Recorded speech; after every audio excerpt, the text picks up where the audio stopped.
మనము వ్యక్తిగతంగా గొప్ప దేవుణ్ణి ఆరాధించే ముందు బైబిల్ నుంచి కొన్ని వాక్యాలు చూద్దాము. ఒక్కొక్క దాంట్లో లోతుగా ధ్యానం చేయము, కానీ ఆ వాక్యం ఏం చెప్తుందనేది గ్రహించి మనం ఆరాధనలోకి వెళ్దాము. నేను వరుసగా కొన్ని చదువుతాను.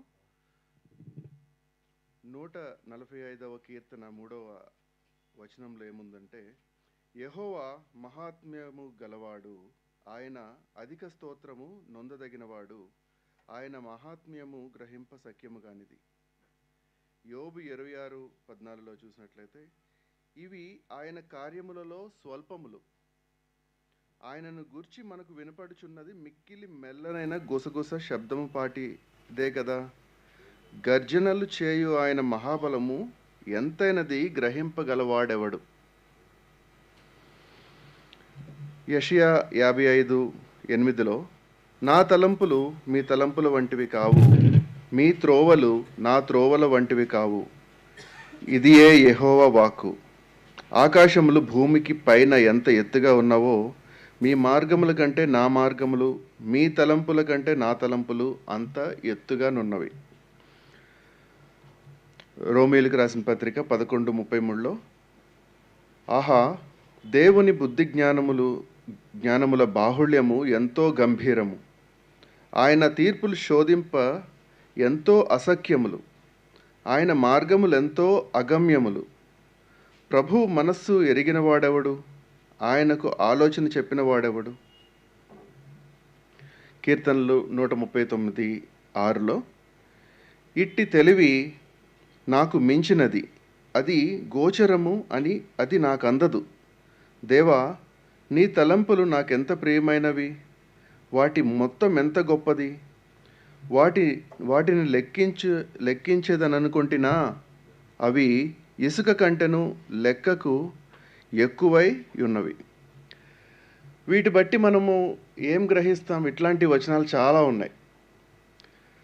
దేవుడిని అర్థం చేసుకోవడం అంటూ మనకి పూర్తిగా అర్థం చేసుకోవడం అంటూ మన వశము కాదు, మనకి కుదరని పని.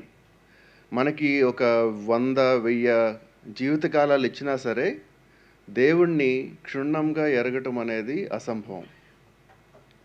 దేవుణ్ణి సంపూర్తిగా ఎరగటమే అసంభవమే కాదు, కానీ ఆయన ప్రతి ఒక్క గుణగణాన్ని కూడా మనము అర్థం చేసుకుందామన్నా కూడా అర్థం కానిది. ఆయన పరిశుద్ధతని కంప్లీట్గా అర్థం చేసుకున్న వాళ్ళు ఎవరున్నారు ఇక్కడ? ఆయన మార్గాల్ని, ఆయన తలంపుల్ని, ఆయన న్యాయ విధులను మనకు అసలు అర్థం కావు. ఎందుకు ఇట్లాంటివి మన జీవితాల్లో ప్రవేశపెడుతున్నాడు, లేదా మన ఈ డైరెక్షన్లో తీసుకువెళ్తున్నాడు, ఆయన ఏమనుకుంటున్నాడు, తర్వాత నాకేం జరగబోతుంది, ఇలాంటి వాటికి మనకి ఆన్సరే లేదు. మన చుట్టూ అంత నెగిటివిటీ లేకపోతే వైలెన్స్ ఏమైనా ఉన్నా సరే మనకి అర్థం కాదు, కానీ సమస్తం ఆయన కంట్రోల్లో ఉన్నాయి. కాబట్టి ఆయన ఇప్పుడు త్రిత్వాన్ని అర్థం చేసుకోవడానికి మనకి ఎవరికి క్లారిటీ ఉంటుంది? మనం ఏమైనా చెప్పగలమా? త్రిత్వంలో ఇంత పర్ఫెక్ట్ యూనిటీ, ఎంత పర్ఫెక్ట్ రెస్పాన్సిబిలిటీస్, ఇట్లాంటివి ఉన్నా మనకి అందదు. దేవుడు ఇన్కాంప్రిహెన్సిబుల్ ఫ్రమ్ హ్యూమన్ పర్స్పెక్టివ్. ఆయన ఇది అని డిఫైన్ చేయడానికి కానీ, ఆయన గుణగణాలు, దానికి మితులు పరిమితులు ఇవి అన్నీ చెప్పడానికి మనకి సమయం, మనకి జ్ఞానం సరిపోదు అసలు. కాబట్టి ఇవన్నీ మనం చూసినట్లయితే ఆయన కార్యాల గురించి, ఆయన కార్యాలు ఇప్పటిదాకా చేసిన కార్యాలు కేవలం ఒక వ్యక్తి గుసగుసలాడితే ఎట్లా ఉంటుందో మెల్లగా చిన్నగా అట్లాంటివి చూసాం. ఆయన మహాగర్జన ఇంకా మనం వినలేదు. ఆయన తలంపులు, ఆయన త్రోవలు, ఆయన ప్రణాళికలు, ఇవి ఏది ఆలోచించినా సరే మన జ్ఞానం సరిపోదు. మరి ఇంకొక క్లిష్టమైన పరిస్థితి ఏంటంటే, ఇవన్నీ గుణగణాలు కలిసి ఫంక్షన్ చేస్తూ ఉంటాయి. ఒక్కొక్కటి అర్థం చేసుకోవడానికే కుదరదు. ఇవన్నీ కలిసి పనిచేస్తున్నప్పుడు మనకి దాని కాంప్లెక్సిటీ ఇంకా పెరిగి, ఇంకా మనకి అర్థం కాని విషయాలు చాలా ఉంటాయి. ఇప్పుడు మనకి సైన్స్ బాగా చాలా ర్యాపిడ్ పేస్లో చాలా త్వరితగతిన మనకి అనేక కొత్త కొత్త విషయాలన్నీ తెలుస్తున్నప్పుడు ఆహ్, వాళ్ళందరికీ వాళ్ళ కంక్లూషన్, వాళ్ళ అభిప్రాయం ఏంటంటే, మనకి తెలిసింది చాలా తక్కువ, తెలియనిది చాలా ఎక్కువ ఈ సృష్టిలో జరుగుతుంది.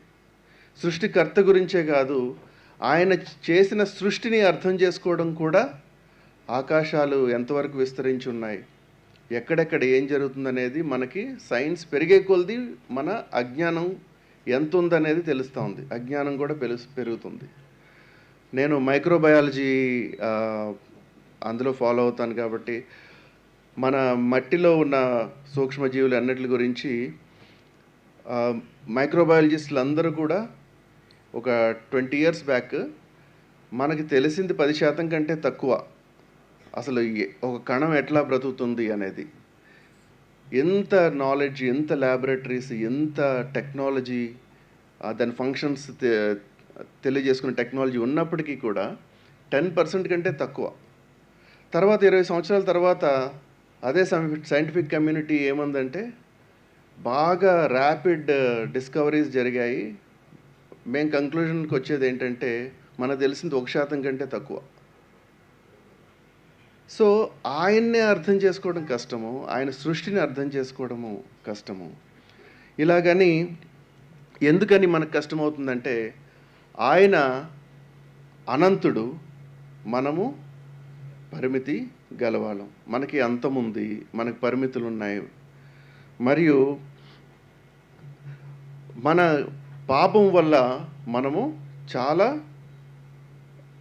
రివీల్ చేయబడవు. పాపం వల్ల మనము గ్రహించే శక్తిని కోల్పోతాము.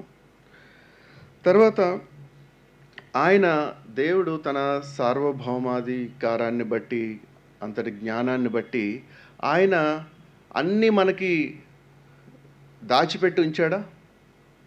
చాలా దాచిపెట్టి ఉంచాడు. అది ఆయన జ్ఞానానికి సంబంధించి. మనం ఎందుకు దాచావని అనటానికి లేదు. అన్నీ దాయలేదు కానీ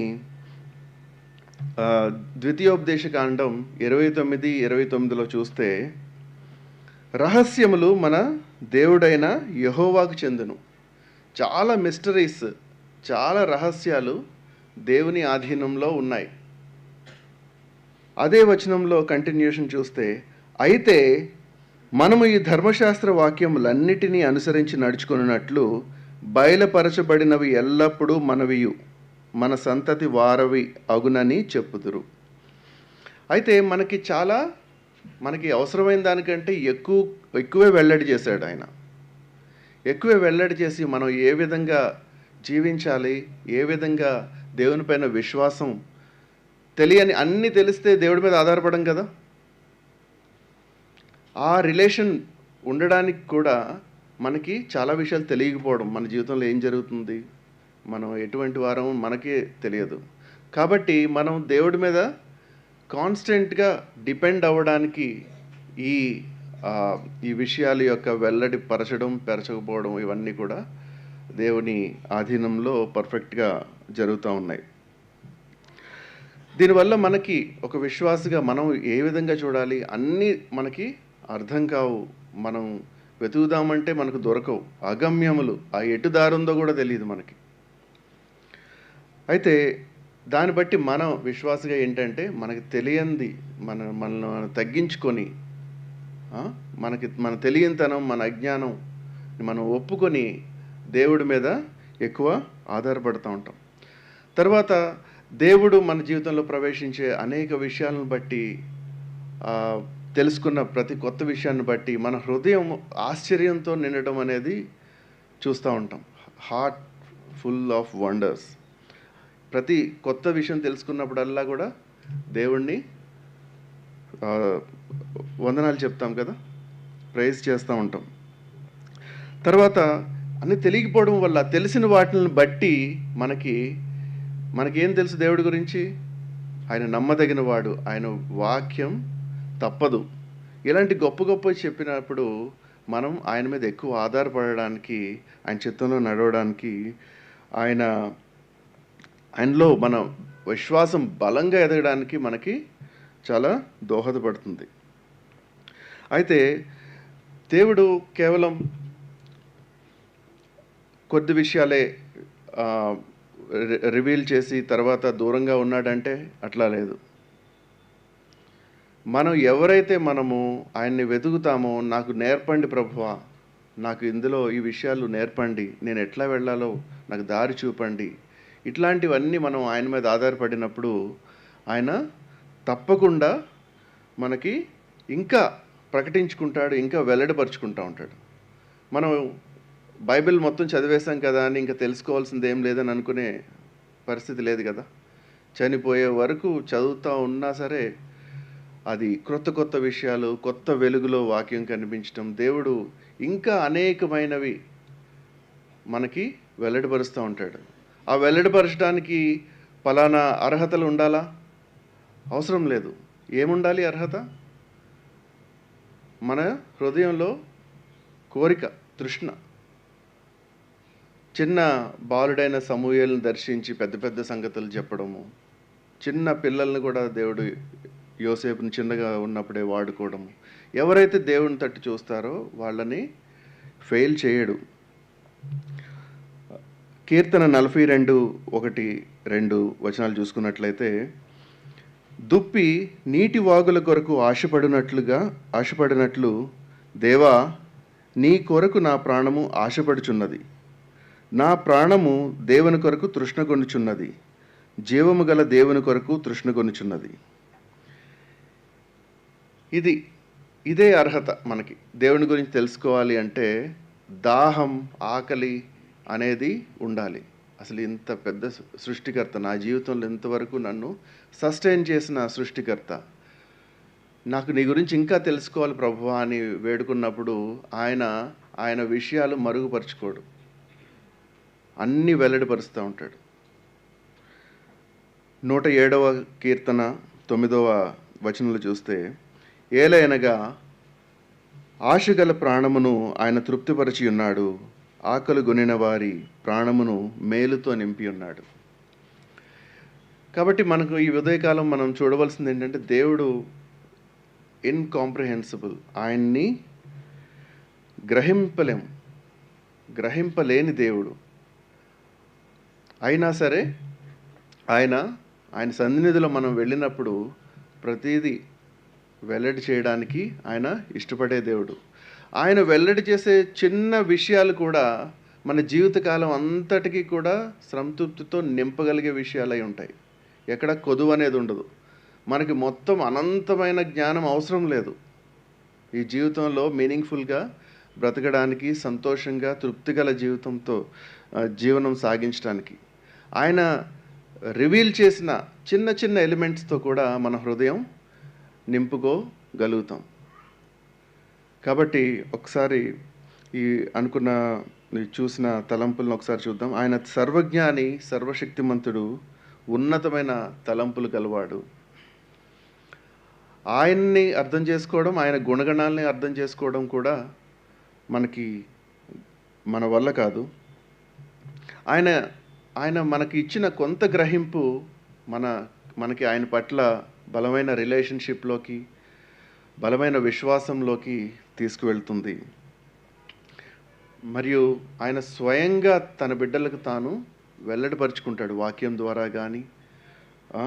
ద్వారా మాట్లాడడం, సేవకుల్ని పంపించటము, ఎన్ని సెర్మన్స్ వింటున్నాం మనం ఆయన గురించి, ఎన్ని కొత్త కోణాల నుంచి మనం తెలుసుకోగలుగుతున్నాం. ఎప్పుడు కూడా ఆయన మనల్ని ఖాళీగా ఉంచడు. మనకి తృష్ణ ఉన్నట్లయితే మనల్ని, హృదయాన్ని ఆయన విషయాలతో నింపుతాడు. కాబట్టి మనం ఈ గొప్ప దేవుణ్ణి, మనకు అన్నీ అర్థం కావసరం లేదు, కానీ మనకు తెలిసిన దాంట్లోనే మన హృదయం నిండిపోతుంది. జీవితకాలానికి మొత్తం సరిపోతుంది. అందును బట్టి గొప్ప దేవుణ్ణి స్తుతించడానికి సిద్ధపడదాం. ఇంత గొప్ప దేవుడు మన మార్నింగ్ అన్న చదివారు కదా, 8వ కీర్తనలో 3వ వచనం మళ్ళీ చదువుతాను. నీ చేతిపైన నీ ఆకాశములు, నీవు కలిగజేసిన చంద్ర నక్షత్రములను నే చూడగా, నీవు మనుష్యుని జ్ఞాపకం చేసుకున్నటకు వాడేపాటివాడు, నీవు నరపుత్రుని దర్శించుటకు వాడేపాటివాడు. అసలు దేవుడికి అసలు అవసరం లేదు రివీల్ చేసుకోవడానికి. కానీ ఆయన హార్ట్ ఏంటి? ఆయన హార్ట్ అంతా కూడా, హృదయం మనకి రిలేట్ అవ్వడానికి, మనల్ని బాగు చేయడానికి, రక్షించడానికి, మనం ఆయన కుటుంబంలో, ఆయన పరలోకంలో నిత్యం ఉండేలాగున ఆయన ప్రణాళిక చొప్పున పనిచేస్తున్నాడు. ఆయన మన వైపు చూడవసరం లేదు. మన ఫ్రెండ్స్ ఎవరన్నా సడన్‌గా రిచ్ అయ్యి కోటీశ్వరులు అయిపోయారనుకోండి, వాళ్ళు మనకి రెగ్యులర్ కాంటాక్ట్‌లో ఉంటారా? వాళ్ళకి కొత్త సర్కిల్ ఫార్మ్ అవుతుంది. అందులోనే బిజీ అయిపోతారు. మనం వాళ్ళ అపాయింట్మెంట్ తీసుకోవడానికి కూడా కుదరదు. కానీ దేవుని విషయంలో అట్లా అయితే అంత దేవాది దేవుడు మనతో రిలేట్ అవ్వడానికి అనునిత్యం శ్రమపడే దేవుడు. ఈ గొప్ప దేవుణ్ణి మనం ఈ ఉదయకాలంలో మనసారా కొద్ది మాటలతో ఆయన్ని యోగ్యమైన రీతిగా ఆయనకి స్తుతులు, వందనాలు అర్పిద్దాం. అందరూ కళ్ళు మూసుకోనండి.